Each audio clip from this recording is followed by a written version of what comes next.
Hey guys, I want to show you uh, a smoker that I made. I made out of a little 3-drawer file cabinet, and I think it's pretty cool. I don't know how well it's going to work, but it was free, and I had some stuff laying around, so I thought I'd throw it together and see what happens. Well, I'm going to show it to you real quick. Let's see. That's her. See, I put a little stack on here. Not the best deal. This door down here opens.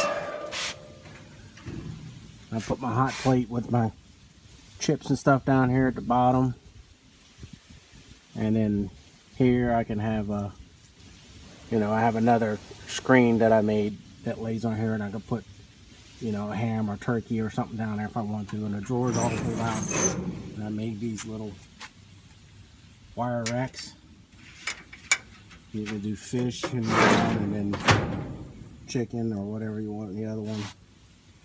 And I put a little door on the side. I made a little vent flap. I need to do something better than that, but keeps the fire going. So, pretty neat little deal. My wife says, "You're the biggest black redneck I ever met in my life." All right, thanks.